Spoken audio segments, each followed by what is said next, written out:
So, welcome back to Bulgarian smallholder. I apologize for the long delay in uploading films, which I have clips, which I have an awful lot. Just the main problem has been that the editing program that I've been using, I can't make head and tail of it, and I wasn't able to get Windows Movie Maker or whatever it's called, because now I'm on a Windows 10 platform, but I found that on one of my older laptops with Windows 8 I have that program, so until I can actually get to grips with this new software, I'm going to go back to using the more simpler version. Anyway, here we are back at the small holding, and it's the 2nd of May, beautiful weather, and we have a project which we're going to use our living pond, which I'll show you again in a minute, and a piece of land here that we now claim back and intend to plant our tomatoes and cucumbers and other veg in the next day or so.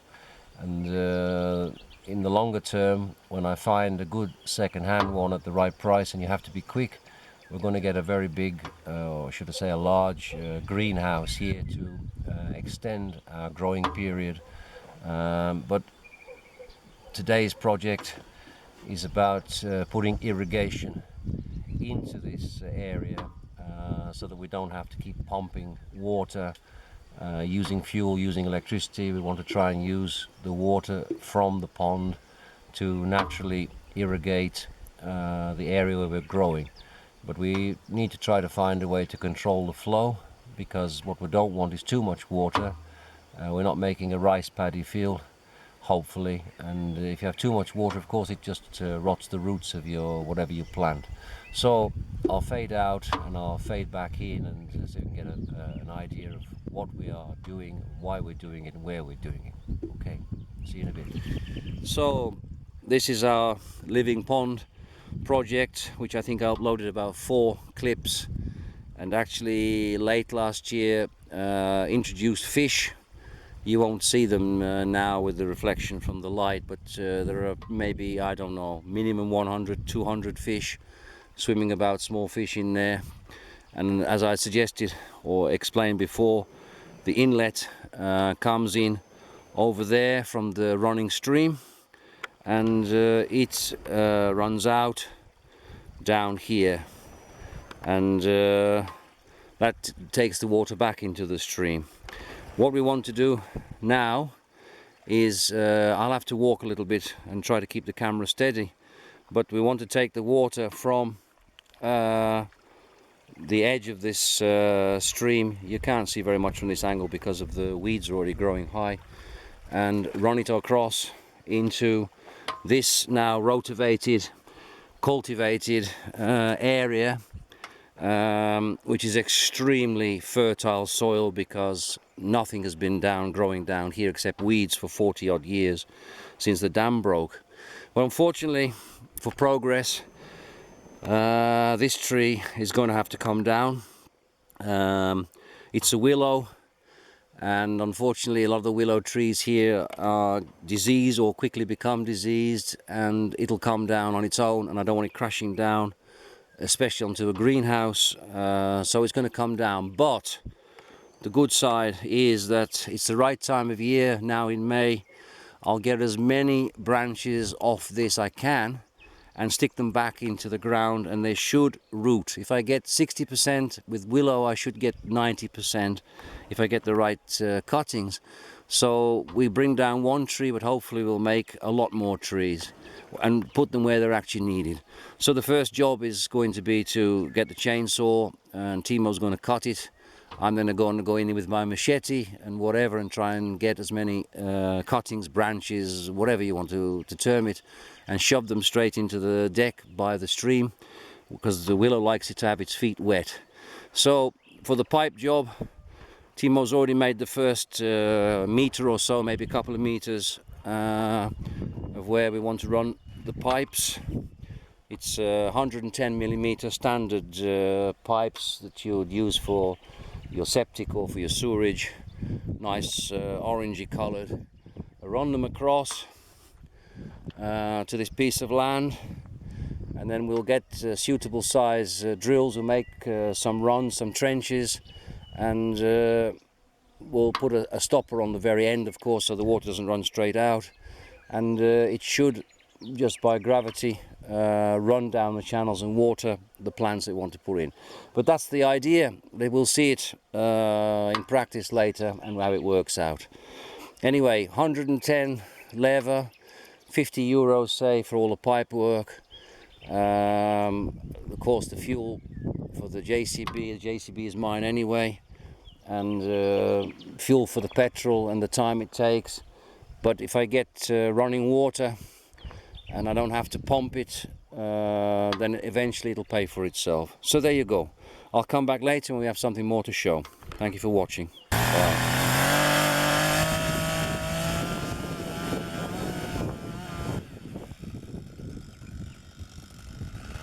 There's always a bloody dog where it shouldn't be. Now it's realised it's not about too happy there about that.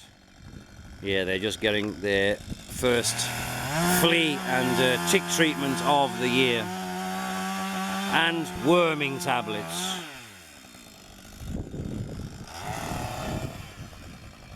Whoops, bit of camera shake.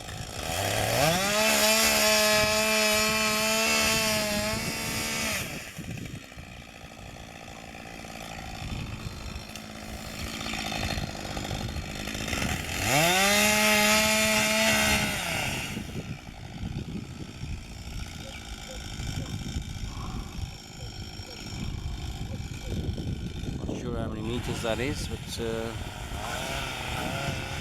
fair enough.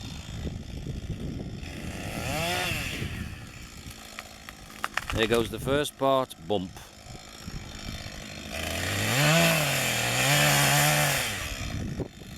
We'll try it later, we'll trim it down further and probably try and get the roots out with the JCB. If we leave the stumps in, it'll just spread new branches, which, you know, becomes like a donut tree. And the more of this I can plant around the edges of this former lake, the better.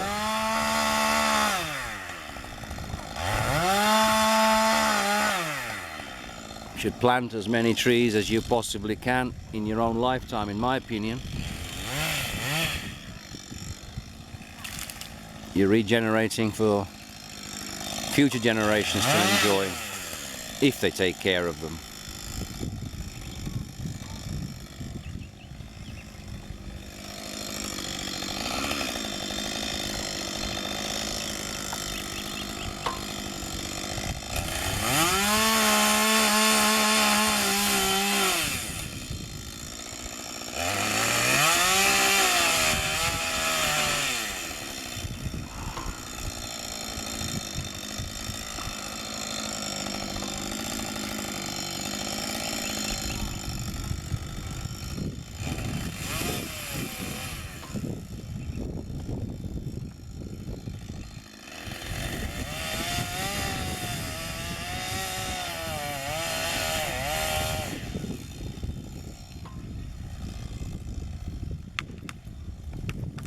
Time to go. Boom. Okay, you get the idea.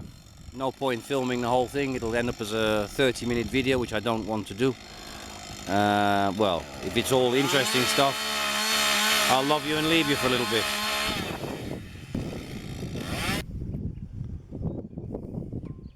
Well, it's now 14:45 hours, 2:45. Is it? Yeah, 2:45 for you non-military types, and the hunt is showing us what we should be doing. It's too hot to work, we should be chilling out. That's what we should be doing. Anyway, just wanted to show you how far we've got, what we have done, and for you tree hoggers that are going to give me a hard time about cutting the live tree, I'm going to show you the problem. And you see, I don't know if you can see the ants running around on here, but you see here, this is where the rot starts. there'll be big type maggots in there, which in another video you saw me biting into one, and actually wasn't so bad. But this tree, there are some good parts left on it. We're not going to try to pull the roots out or uproot it, because what will happen, hopefully, because this is a good piece of wood, is that next spring, and actually before that it can happen, will come new shoots, and it'll become like a donut tree from which I can take cuttings and plant more of this willow trees. I hadn't realized, I'd forgotten that willow is, I think it's the wood that we make cricket bats out of, and I threw a couple of logs down there and they bounced back, and oh yeah, that's why, it's springy stuff. So what did I get from this tree? Well, this is obviously will have to dry for a season. This will become wood for the fire. You can possibly see, I'm not too sure, this hole here, that's where this rot starts, and eventually this would come down. You can see, well, I'm not sure how it comes out on 4K or whatever, what you can see, but it was going rotten. Look at it, it's riddled there. So okay, this is all the dead wood I took off it. This will be broken up, bagged, and this will be used for starting fires during the winter. And over here is one pile of live branches that I'm going to harvest, as many saplings, cuttings, whatever you want to call them. And over here there is an awful lot more. So, you know, there can be 1,000 cuttings here. I don't know how many I'll get. I need to work with it in the next couple of days before they dry out completely, and plant them. I don't know what you see, but over there we have an embankment where we put drainage in. It's probably 200, 300 meters long in total, I don't know. We already planted some willow, but we'll plant them all in there, and we'll make at least a live hedge or something.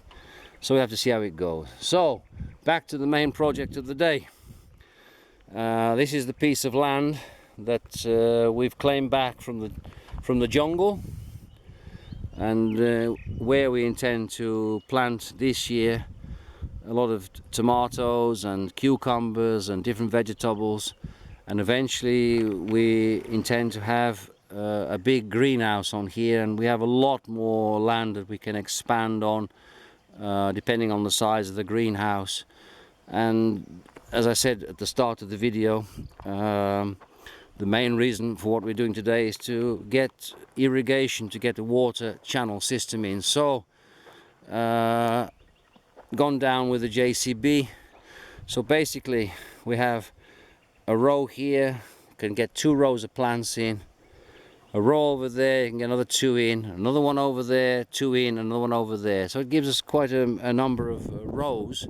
But in this deeper channels, which is still at the test stage, this is where the natural flow of water is going to come out of this pipe.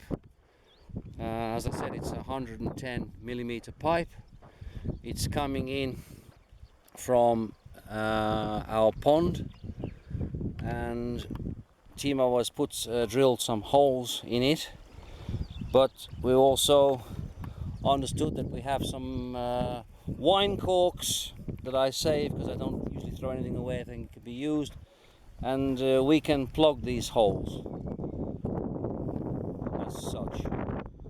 So we'll be able to control the flow of water. We'll have a better idea tomorrow, after 24 hours this water running, where we need to lower the level. And you're in the shade now. I got your shadow in there, and there's enough pressure there. So at the moment we have 3 such holes gushing out water, and over there, and it's even possible to extend this pipe if we extend onto the green area where the JCB is at the future stage. So that's how it's working. And what else can I say? Well, it's a job well done. We'll have to put something behind these pipes. I'll probably use some old shuttering wood, coufrage, and so the soil doesn't fall in on them. But you know, at the moment it's a socket and see job, as we say in English, to you know, trial and error, whatever you want to say. So that's where we are. So thank you for watching. Thank you to Timo, say hello. Hello. For your work, and that's it. And we've had a few beers, by the way. That's probably why this commentary is probably not flowing that well, but who gives a shit? Over and out.